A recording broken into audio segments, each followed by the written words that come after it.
Bonjour et bon après-midi.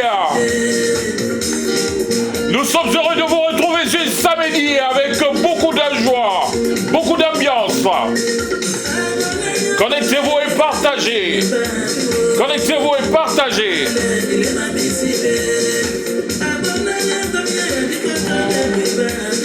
Vous êtes bien connectés à la croisée des artistes, une émission de Pédadalé. Pour le bien des artistes, cette émission vivra et survivra. Nous sommes heureux d'être connectés avec vous. Soyez connectés, c'était samedi à musique.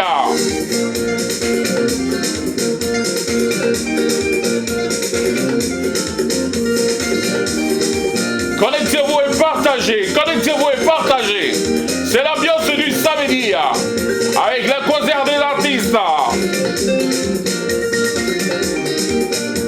Suivez cette belle mélodie.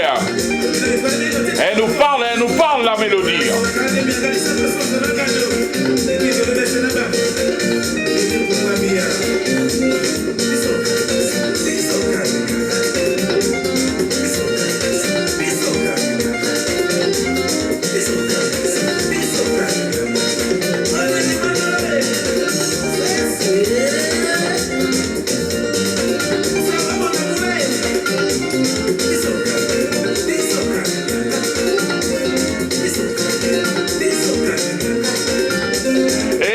Cette belle musique,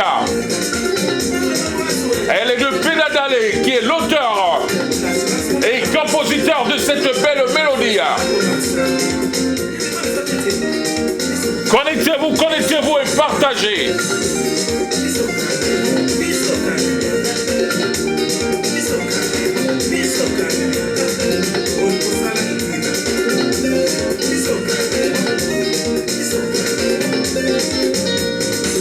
Heureux d'être avec vous.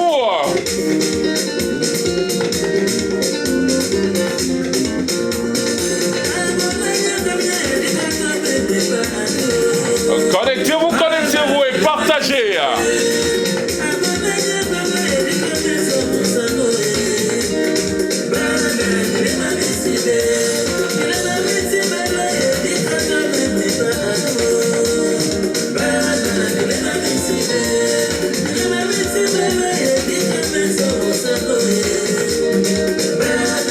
Nous sommes en direct depuis l'Île-de-France.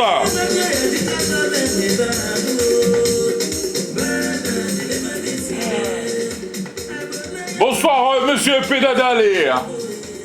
Bonsoir Abi, bonsoir, chers téléspectateurs. Je suis bien Pédadalé. Vous êtes à la croisière des artistes comme prévu tous les samedis de 14 h à 16 h. Mais nous allons raccourcir un peu l'émission aujourd'hui. Nous allons faire différemment que tous les jours parce que à un moment donné, on a fait un petit constat que vous verrez par vos yeux tout à l'heure de ce qu'on va faire.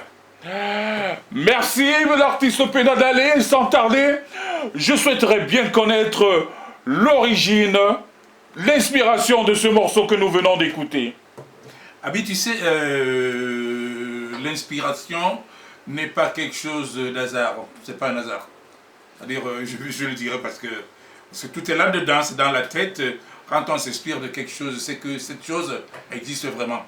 Alors, en tant que, quelque part, beaucoup ne le savent pas, en tant que jeune famille, et d'observation de beaucoup de situations, dans beaucoup de familles aussi, j'ai constaté qu'il y avait beaucoup de problèmes dans certaines familles. Donc, à partir de telles mélodies, hein, je peux passer par là pour, n'est-ce pas, adoucir et calmer, n'est-ce pas, certaines personnes de plusieurs familles qui ne sont pas... En quelque sorte, passer le message. Passer le message, n'est-ce pas, pour calmer, n'est-ce pas, les esprits. Parce qu'il y a beaucoup de tensions.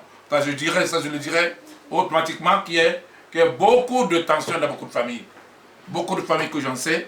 Dans ma famille même, je sais, il y a beaucoup de problèmes. Donc, c'est pas seulement chez moi, c'est pas pour moi que je fais ça, c'est pour tous les mélomanes, n'est-ce pas, qui écoutent la musique, n'est-ce pas, pour se calmer l'esprit, quoi. D'accord. Cette chanson concerne, je vous en parlerai tout à l'heure, comme nous venons de commencer l'émission. Ok, ben si j'allais, quelles étaient les conditions d'enregistrement par le passé? Aujourd'hui, nous savons qu'avec un simple ordinateur, on a l'inspiration, son ordinateur à la maison et on a son morceau. Comment ça se passait avant, surtout avec ce morceau-là? Oh non, ce morceau, à l'époque, c'est fait dans les conditions numériques, quoi. Si je veux parler, n'est-ce pas, d'avant, il y a beaucoup qui ne sont plus passés par là. Il y a une certaine génération qui n'a pas fait comme on faisait, parce que quand on partait d'ici avec une maquette bien préparée, on arrivait en France, à l'époque, j'étais résident en Afrique, j'étais au Cameroun. Et quand on arrivait ici, on réunissait l'équipe nationale, comme il était appelé tantôt. Et il y avait Toto Guillaume, Lobé Valérie, Jojo Kouo, enfin les batteurs, il y avait 3 batteurs. Il y avait Lobé Valérie, il y avait Jojo Kouo, et après il s'est amené le plus jeune des batteurs à l'époque, à la personne de Guy Bilon, hein, qui s'est rajouté parmi les batteurs. Donc il fallait choisir, n'est-ce pas, celui qu'on voulait, qu'il exerce dans l'enregistrement du disque, et louer une salle. Parce qu'on allait faire les répétitions dans l'une des salles de répétition quelque part. On faisait le live, quoi. D'accord. Beaucoup de gens ne savent pas, actuellement ça ne se fait plus. Nous on faisait le live, on répétait normalement comme un orchestre dans une boîte, comme dans un cabaret, mais c'était des salles de répétition bien ficelées pour ça. Ah, oui. Donc on répétait le morceau, on apprenait le morceau, et on enregistrait de bout on enregistrait ensemble, et maintenant on appelait ça re-re. C'est-à-dire faire des reprises, n'est-ce pas, qui n'étaient pas bien assis, quoi. Il fallait reprendre des parties qui n'étaient pas bien enregistrées. Et après avoir enregistré tout l'orchestre. Donc l'enregistrement se faisait en quelque sorte en direct. En direct, c'était en live, c'était en live. D'accord. On jouait en live comme on voyait les spectacles. Il y avait une table de mixage, il y avait un ingénieur de son. À l'époque, les Kassav n'existaient pas encore, c'était les musiciens de Kassav qui étaient nos musiciens à l'époque, qui nous accompagnaient, Jacob de Varieux, Jean-Claude Nemro, beaucoup d'eux étaient des ingénieurs de son. D'autres musiciens, les Côte Vamur, étaient batteurs et percussionnistes à l'époque. Les Kassav n'existaient pas encore. Donc c'est eux qui faisaient l'enregistrement pour nous à l'époque. Ils étaient ingénieurs de son, quoi. Nous, on n'était que des musiciens qui partaient de l'Afrique pour venir enregistrer. C'était une belle expérience. Oui. Aujourd'hui, on observe une nouvelle méthode. Et c'est pour ça que nos sonorités sont restées les mêmes aujourd'hui. Oui, les sonorités faites il y a 30 ans aujourd'hui, vous les écoutez, c'est comme si c'était des sonorités faites aujourd'hui, par rapport au numérique actuel. Parce que les numériques sont enregistrés, les musiques sont enregistrées numériques dans les ordinateurs. Il y a à l'époque, c'était des Atari qui sont venus, n'est-ce pas, déclasser les musiciens qui jouaient en live. Mais c'était le départ des ordinateurs. Et aujourd'hui, vous n'allez pas comparer les sons qu'on faisait avant et les sons actuels. D'accord. C'est deux choses différentes, quoi. Sur nos sonorités, vous sentez du live, vous sentez un batteur en train de jouer, un bassiste en train de jouer la basse, un guitariste en train de jouer. Par contre, dans tous mes morceaux, c'est moi-même qui joue les guitares. Ah oui. C'est moi-même qui joue les guitares là-dedans. Je ne sais pas quoi dire. C'est la musique d'aujourd'hui et celle d'avant, ce que j'appelle celle d'avant, mais qui vit dans le présent à différentes phases. Elle est plus percutante, la musique d'avant. Oui, c'est qu'aujourd'hui, n'est-ce pas, nous avons beaucoup de facilité. Il y a beaucoup de facilité, beaucoup de facilité. Ça veut dire que n'importe qui peut se lever aujourd'hui, aller dans un studio, dire qu'il veut faire un disque. Il suffit que le gars, toi, tout seul dans son studio, parce que beaucoup de musiciens ont des home studios à domicile aujourd'hui. Il suffit que le gars soit, n'est-ce pas, dans ses pommes de fauchage, il n'a pas de moyens. Ce jour-là, et que quelqu'un s'amène, s'il te plaît, Jean, tu peux me faire un enregistrement, ben, et directement, il se met à faire tout un disque, il se met à faire un disque tout seul, à jouer tous les instruments. Mais avant, ce n'était pas possible. On ne pouvait pas faire ça à l'époque. On ne pouvait pas. En plus même, les disques se faisaient pas n'importe comment. Il y avait la censure. Tu ne te levais pas d'un matin dire que tu as composé une chanson telle que ça se passe aujourd'hui. Quelqu'un qui se lève en pleine nuit, compose une chanson contre Pédadale et se met à chanter Pédadale a fait ceci, Pédadale a fait ceci, Abi a fait ceci. Et directement, sans passer par la censure, le disque est validé. Il est publié dans les réseaux sociaux et ça fait comme ça circule comme ça circule. Donc, pour comprendre bien par le passé, quand on composait, il y avait une censure. Il y avait une censure, ça ne se passait pas comme ça, on n'allait pas directement en studio faire un disque. Il fallait d'abord passer par la SACEM. Nous, en tant qu'anciens membres de la SACEM, à l'époque, il y avait la SACEM au Cameroun. Toutes les sociétés de droits d'auteur au Cameroun, même aujourd'hui au Cameroun, n'existaient pas. Il y avait la SACEM seule qui existait à l'époque. Il fallait donc composer une chanson, aller à la SACEM, mettre. Il n'y avait pas de cassette, il y avait un matériel en film, c'était comme. C'était les supports tels que. Les clichés, quoi. D'accord. Qui avait pour but d'enregistrer des sonorités, nos sons qu'on faisait à l'époque. Ça veut dire qu'on gardait les œuvres. C'est-à-dire l'œuvre était déjà. Il fallait que l'œuvre soit enregistrée et que l'œuvre soit déclarée. D'accord. Afin que l'œuvre sorte sur le marché. C'est pour ça qu'à l'époque, n'est-ce pas, même dans les radios, on ne jouait pas un disque qui n'était pas déclaré.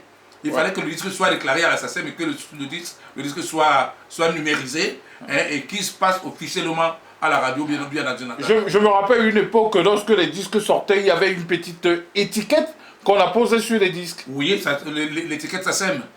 Mais ça voulait dire que, bon, bien après, il y a eu le cachet de la société qui est venu un peu. Mais avant, l'étiquette signifiait que le disque était bien censuré, était bien enregistré, était dans les normes.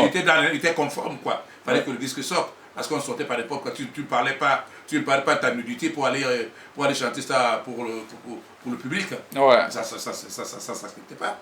Il y avait une censure à la radio. Quand le disque est censuré, c'est dans toutes les radios. D'accord. Tu ne peux pas partir de Douala pour aller jouer un disque dans une radio à Yaoundé ou bien dans une radio à Bafoussam ou à n'importe où, disant qu'on t'a censuré à Douala, tu vas le jouer n'importe où, ça se faisait pas. Et à cette période-là, il n'y avait que les chaînes nationales du pays. Oui. Il n'y avait pas des radios privées. Si non, les radios privées n'existaient pas. Il y avait Radio Douala, et Radio, je ne sais pas moi, à Yaoundé, il y avait la Radio Centre. Il n'y avait que les chaînes privées. Il n'y avait que les chaînes privées, les radios. Les radios, pas des chaînes, des radios. Ouais. Les radios, il y avait Radio Douala, et il n'y avait pas de radio à Douala. Il n'y avait pas radio urbaine, radio quoi, il y avait Radio Douala. C'est là-bas qu'on allait faire nos conseils des auditeurs à l'époque. Et pour te dire, c'était pas n'importe qui chantait. Hein. Nous étions, moi à l'époque, j'étais cité parmi les plus jeunes artistes aux années 80, 81, 82, 83. J'étais le plus jeune des artistes. Ah oui, aujourd'hui, bon, il y en a beaucoup. Ça c'était pas. Il était prévu que, bon, à un moment donné, les artistes devaient pousser, ça devait se faire, c'est-à-dire on devait être un bon nombre, mais c'est le travail qui n'est plus de qualité pour dire. De qualité, voilà. Chacun peut se lever quand il veut et faire un disque quand il veut. D'accord. C'est un problème. Ben, je crois que nous allons écouter un petit bout. Après ce grand passage, cette explication, on va un peu écouter de la musique. C'était samedi sur la Croisière des artistes. Écoutez ce morceau. Nalo Bonatibon de Pédadale.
cette belle mélodie,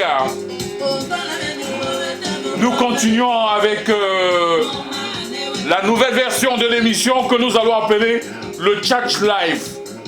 Le Church Live, c'est une nouvelle manière de faire notre programme. Une musique en commentaire pour connaître les origines, la qualité, les compositeurs, les participants à chaque morceau que nous jouerons. C'est la nouvelle méthode que nous allons appeler le Church Live. Maintenant, tous les samedis, vous aurez Pinadale dans le Church Live. Il vous parlera de ses compositions, de ses inspirations, des méthodes, des musiciens qui ont participé à chaque morceau. Nous serons heureux de vous servir d'une belle manière, d'une manière heureuse. Vous comprendrez, vous connaîtrez mieux qui est Pinadale. C'est un morceau touchant, Nalo Bonadibo. Oui, Abi, hein, c'est un morceau qui me rappelle beaucoup de choses hein, à l'époque. Tu sais, à l'époque, les participants dans ce morceau, beaucoup, qu'est-ce que je dirais, à l'époque, beaucoup de musiciens de cette époque ne sont plus ici.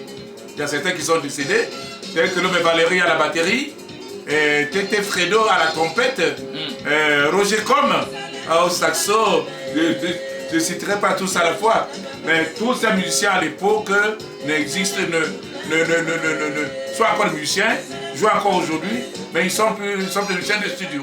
D'accord. Voilà. Moi, je me souviens du clip de ce morceau. Il y a un monsieur qui dansait, qui était comparé à votre frère. Oui, c'est Cyril. Cyril, c'était mon frère. Hein. Ouais. C'était malheureusement, il s'en est allé. Il s'en est allé, il n'est plus avec nous de ce monde. Mais je vous rappelle que à l'époque, les musiciens qui ont participé dans cet enregistrement, beaucoup sont là, mais beaucoup sont repartis au pays. Tels que Jules Kamga à la guitare, Aladji Touré à la guitare basse, Lobé Valérie à la batterie, Claude Vamur aux percussions, Jean Connemero au clavier et Jacob de Varieux au clavier. C'était une équipe de choc, hein? Alors on répétait toujours avant, on allait dans une salle de répétition, on préparait l'enregistrement pendant toute une semaine, avant d'aller enregistrer. C'était de la qualité sur le terrain. Écoutez un peu le son de ce disque. C'est comme si c'était fait hier. Hein? Ouais. Nous allons écouter un peu la musique. Vous êtes toujours connectés dans notre Talk Live. We have changed the theme of the program. Now it's a chat program. We are